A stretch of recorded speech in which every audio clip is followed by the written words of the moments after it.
with the headlines. The State of the Global Workplace 2025 report has ranked Rwanda second in Africa in terms of employee engagement and enthusiasm at work. The Rwanda Investigation Bureau has revealed that between June 2024 and May 2025, a total of 105 Rwandans were repatriated after being trafficked to foreign countries. And on the international scene, China's efforts to revive the Yangtze River, one of its most vital waterways, are showing promising results.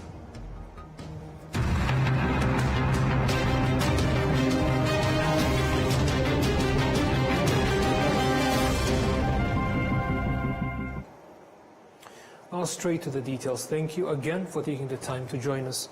Investors in the service and manufacturing sectors here in Rwanda have noted that the peaceful and stable work environment is one of the key reasons they chose to do business in the country. This comes after the State of the Global Workplace 2025 report ranked Rwanda second in Africa after Senegal in terms of employee engagement and enthusiasm at work. And on Gladys Benimana with the details on that. Being paid on time, having good workplace relations, and receiving the necessary job training are among the factors that make many employees satisfied with their work. And the reason I am committed to my job here at Kigali Paramount Hotel is because I have many opportunities, including access to training. I've learned a lot from it, and my experience continues to grow every day. The State of the Global Workplace 2025 report ranked Rwanda second in Africa after Senegal as the country with the most highly engaged and motivated workforce. Investors doing business in Rwanda agree with the findings of the report and say these are the very reasons they are drawn to invest in the country. So as Kigali Paramount Hotel Management, we have ensured that we have engaged employees by capacity building. So we do training for employees from top management level to middle level managers and operational level. We also do town hall engagement. This is where we just discuss our achievement, our challenges, and how we can make Kigali Paramount Hotel a better place. Our aim is to be a benchmark in this region in terms of service delivery by providing efficient and effective services. And we want to be benchmark in this region and beyond. Labor expert Jean Mukunzi pointed out some of the reasons why employees may be dissatisfied with the countries they work in. If you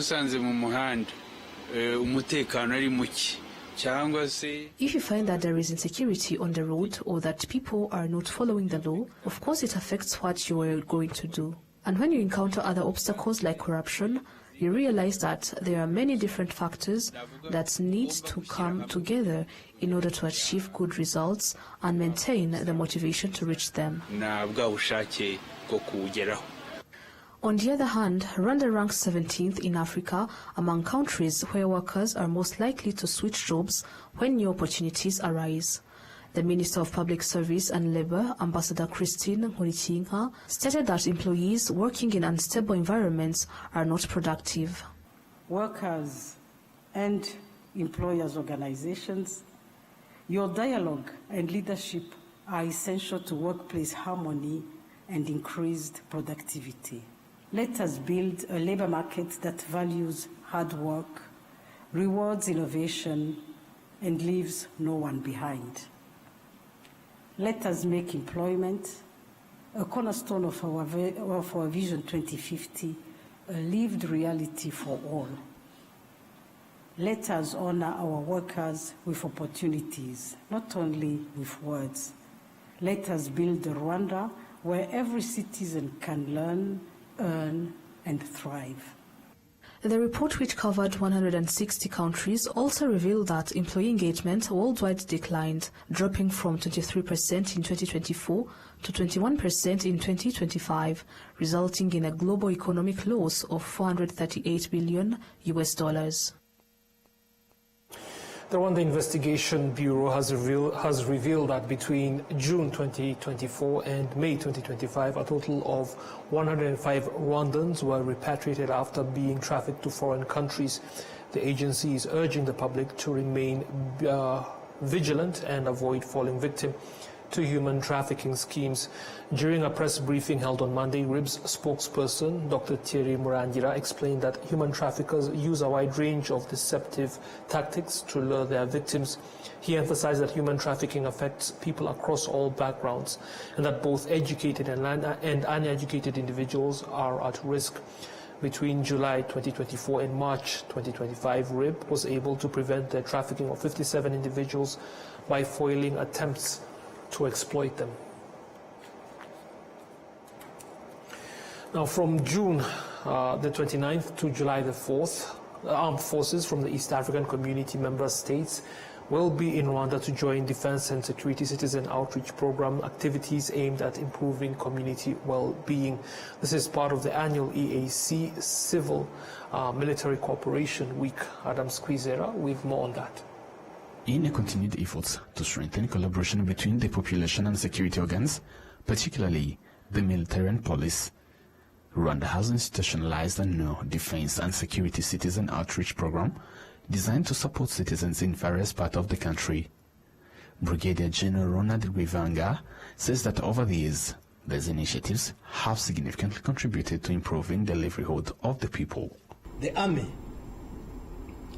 must be at the forefront of implementing specific, pragmatic initiatives by supporting our communities in implementing national and regional programs that improve the well-being and dignity of our peoples. The Defense Experts Working Group meeting comes at a crucial moment as we finalize preparations for the 5th East African Community Civil Military Cooperation Week to be hosted here in Rwanda. We are pleased that this year's edition will be integrated into the National Defense and Security Citizen Outreach Program 2025. This program also involves military forces from the EAC countries under the framework known as the EAC CIMIC Week. Lieutenant Colonel Joseph Kimani from Kenya emphasized that the main goal is to foster strong bonds between communities and security institutions, promoting a perception of security forces not only as protectors, but as partners in development. I want to give back to the community, work with them, bring them close, and to gain trust with the community we serve. The civic activities also work to bring us together as a community, as the region, the East African community. So when people see us working together as the region, as a community, it brings that integration agenda which we aim to achieve in this region. This Civil Military Cooperation Week, CIMIC, will be integrated into a broader 3-month Defense and Security Citizen Outreach Program. The EAC CIMIC Week is scheduled to run from June 29th to July 4th, coinciding the Rwanda celebration of the 31st anniversary of Liberation Day. Starting next year, the Ministry of Health will double the number of students enrolled in secondary-level nursing programs. This decision follows an assessment that found that since the program was reinstated 2 years ago, graduates have significantly helped to address the shortage of healthcare providers, a major concern in Rwanda's health sector. The Ministry of Health has already deployed 226 recent AU nursing graduates to various health centers across the country to support service delivery. Dr. Menelas Ncheshimana, the head of Department of Health Workforce Development in the Ministry of Health, confirms that reinstating the A2 nursing program has yielded positive results, which is why there are plans to expand it further. Currently, there are 18 schools in Rwanda offering A2 nursing programs. The Ministry of Health plans to increase that number to 24 next year, aiming to graduate at least 1,000 students annually. From 2022 to 2024, over 1,364 students completed the A2 level nursing program in the country. Now here in Kigali City, the Retreat by Heaven, an upscale hotel known for hosting high-profile guests visiting Rwanda, has been sold to the Kenyan company known as Hemingway's Collection, which is renowned for providing luxury tourism services. This hotel is among those that hosted King Charles III during his visit to Rwanda and is also recognized for its commitment to promoting locally made products. We're American, and we moved to Rwanda in 2006 as public health professionals, but we decided that we wanted to create jobs and opportunities for people. And so we took a risk, and we started with a restaurant called Heaven. We built the restaurant Heaven in 2008, and it grew and grew. So over the years, we decided to add hotel rooms, and we started Heaven Boutique Hotel, which now has 28 rooms.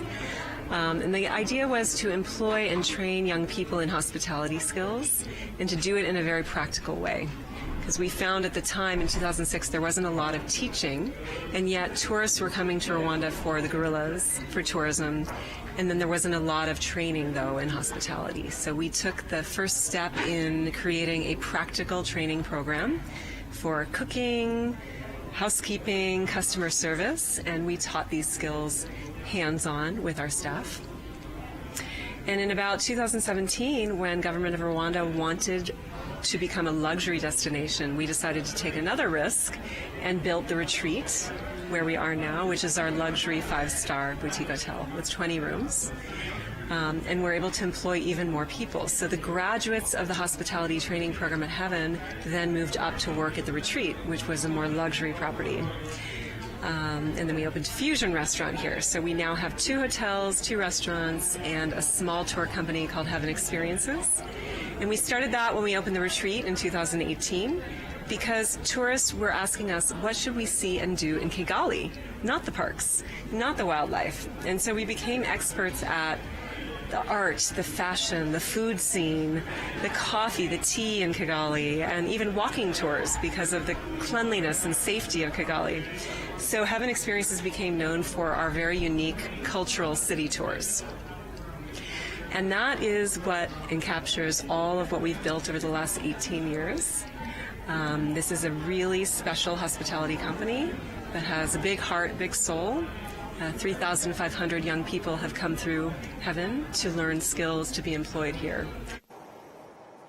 During the handover event held at the hotel, attendees highlighted that this transfer of ownership is a sign of Rwanda's growing tourism sector and its increasing appeal to international investors. To date, Hemingway's has been a Kenyan business, but a couple of years ago we took a strategic decision to expand outside of Kenya, and we selected Rwanda as a country that we felt that warranted strategic investment in the hospitality sector. We strongly believe in the Vision 2050 of Rwanda.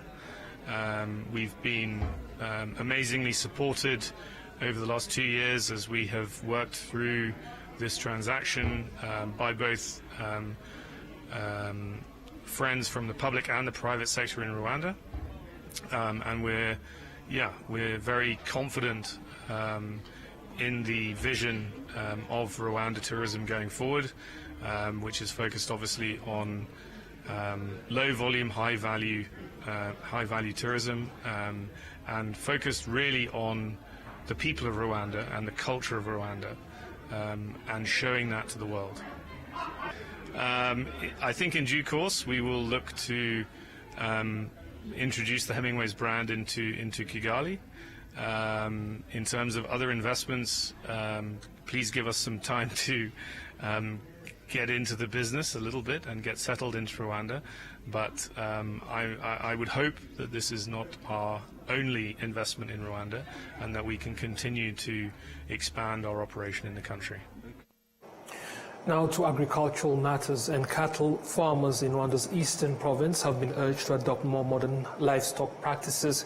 specifically by using enclosures and improving how they feed their animals, particularly by making better use of crop residues. This appeal was made during a meeting organized by the Ministry of Agriculture and Animal Resources held in Gatsibo district, which aimed to explore ways to boost livestock development in the region. The meeting brought together representatives of cattle farmers from all districts of the province. The discussions focused on modern livestock techniques and strategies to increase milk production, including proper feeding methods. While some farmers noted that they have already taken steps to improve milk yields, they acknowledged that more training is still needed for many others. Livestock experts say that 80% of cows in Rwanda have the potential to produce more than 10 liters of milk per day, but their potential remains untapped largely due to inadequate feeding practices. According to the Minister of Agriculture and Animal Resources, Dr. Mark Chubahiro Wagabe, the issue is not a lack of feed, but rather the way it is prepared and managed. Statistics show that while the Eastern Province has more than 500,000 cows, current daily milk production stands at less than 300,000 liters. Farmers also highlighted other needs that could help increase milk yields, including access to improved cattle breeds, increased water availability in pastures, and rainwater harvesting tools like dam sheets to improve water distribution during dry seasons.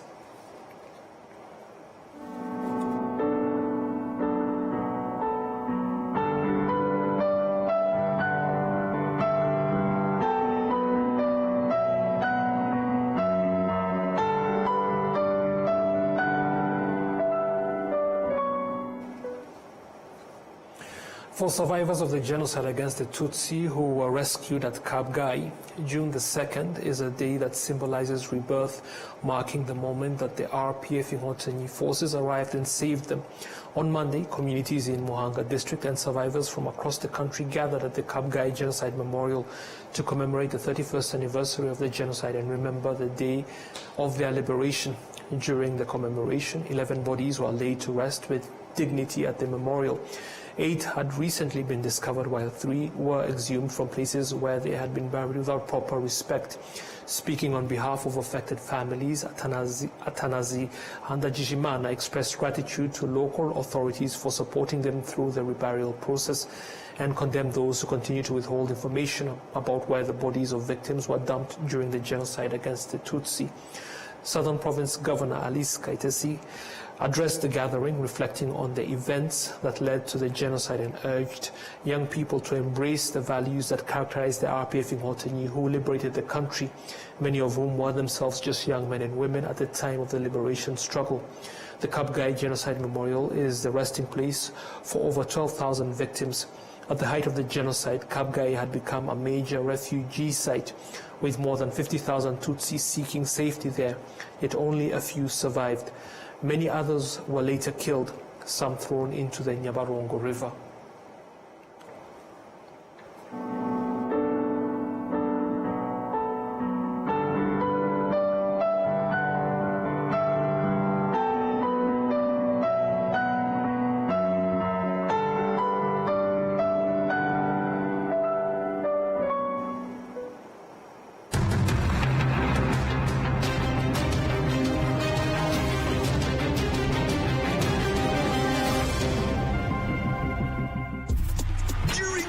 Moments. Laying hooks.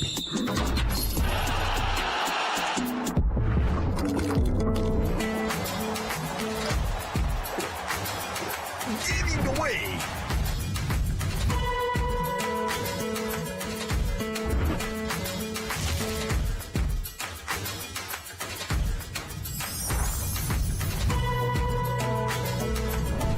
Making moves.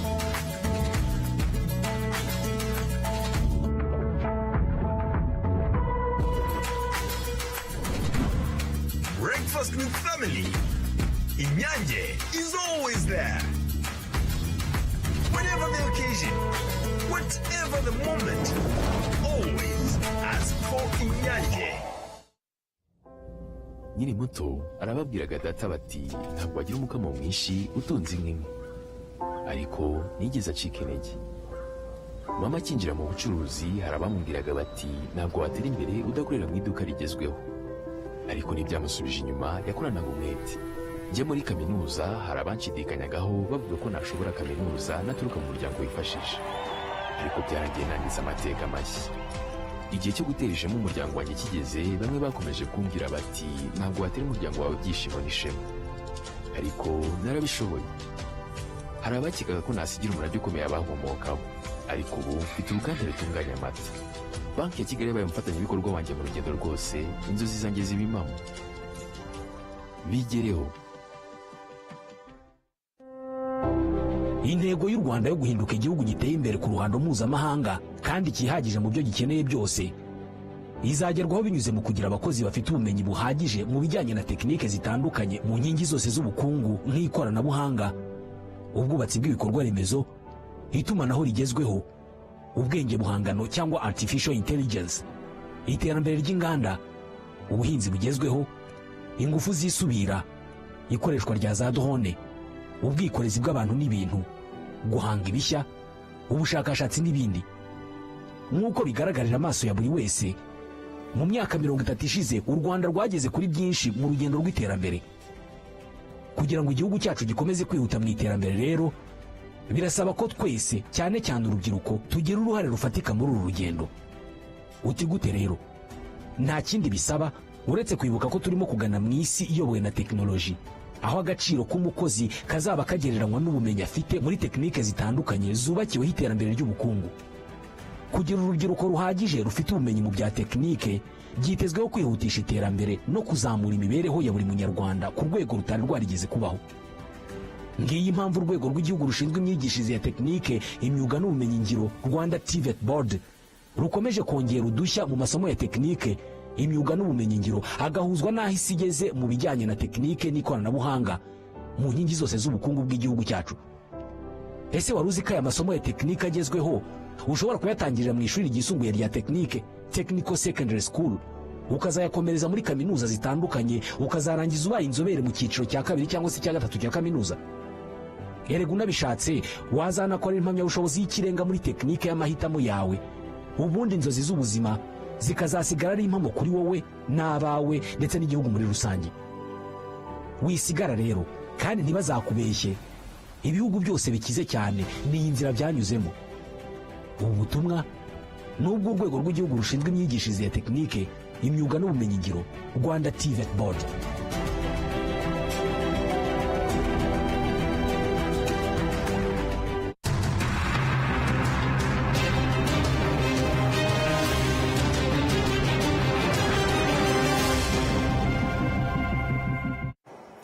China's efforts to revive the Yangtze River, one of its vital waterways, are showing promising results.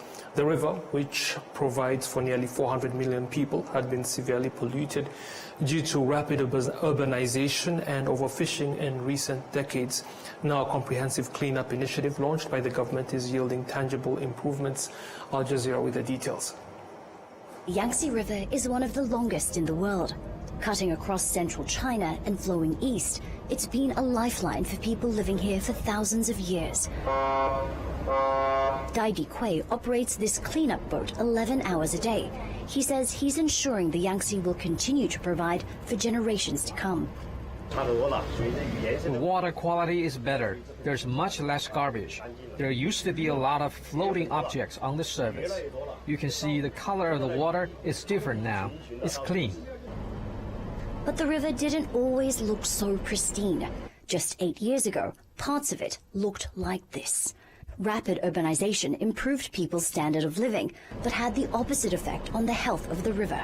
This region was once poor and very underdeveloped. It's come a long way, but the industries that helped to contribute to its progress also devastated the Yangtze River system. The government set a target to clean up the river's ecological system by 2025. The plan included closing or relocating 9,000 factories and finding new ways to deal with growing household waste. This incineration plant processes 4,500 tons of garbage daily, using it to generate electricity. A large amount of garbage in this municipality was disposed of in landfills, which still has some hidden dangers. Now all garbage is incinerated. This is the best way to utilize our resources. The government also initiated a 10-year ban on fishing. Its efforts are paying off. Chemical pollutants have drastically reduced, and water quality has reached the second highest level in the country's 5-tier system. But challenges remain. The Yangtze's Three Gorges Dam, the largest hydropower project in the world, has reduced flooding but continues to affect biodiversity. China's breakneck modernization is another. 400 million people live along the Yangtze River, 31 million in Chongqing municipality alone. A massive population that is both a beneficiary of and a threat to the body of water known here as the Mother River. Katrina Yu, Al Jazeera in Wushan County, Chongqing. U.S. senators are turning their attention to President Donald Trump's so-called Big Beautiful Bill, which he says will lead to an economic golden age. Many have already, however, stressed concerns about it, not least of all the huge amount of additional government debt it will bring. Al Jazeera once more. Republican politicians are getting feedback from the public on the Big Beautiful Bill, and it's not all positive. I don't see how anybody could vote for a bill if they don't know who are winners and who are losers. In town halls across the country, senators and representatives have faced angry constituents. People are not, well, we all are going to die. And now as the Senate starts to consider it, there's enough opposition to suggest it may run into problems. A lot of what Trump campaigned on is here. Our one big, beautiful bill will keep income taxes at the current rates and deliver no tax on tips, no tax on overtime, and no tax on Social Security for our seniors. But there are also a few other things tucked away which are highly controversial. Critics say courts will be weakened and limited in enforcing court orders. A government health program called Medicaid, which helps those on low incomes or benefits, will see historic cuts, and food programs for needy families will be cut back. The tax cuts could see a surge in the US deficit, meaning the country is spending more money than it takes in. This bill is going to contribute significantly to the debt, and that is one of the limitations that some of our members of Congress are very concerned about. And so they're a little concerned about adding $3.8 trillion to the debt. There are many, many bad things. Democrats say the bill is good news for billionaires, bad news for working class Americans. The crux of this is very simple. This hurts jobs, this raises prices, and it helps China.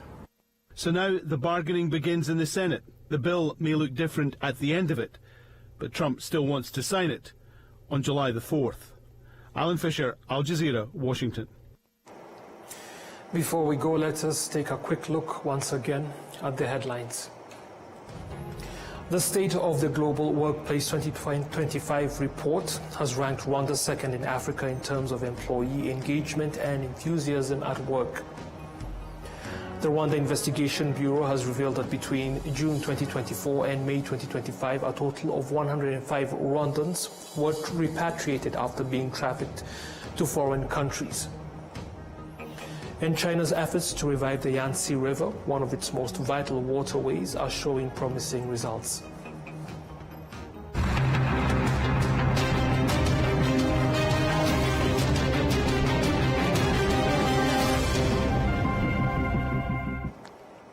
That's the end of the news. I thank you so much for taking the time to join us. I hope you have a great week ahead of you, and I'll be seeing you soon. Once again, goodbye.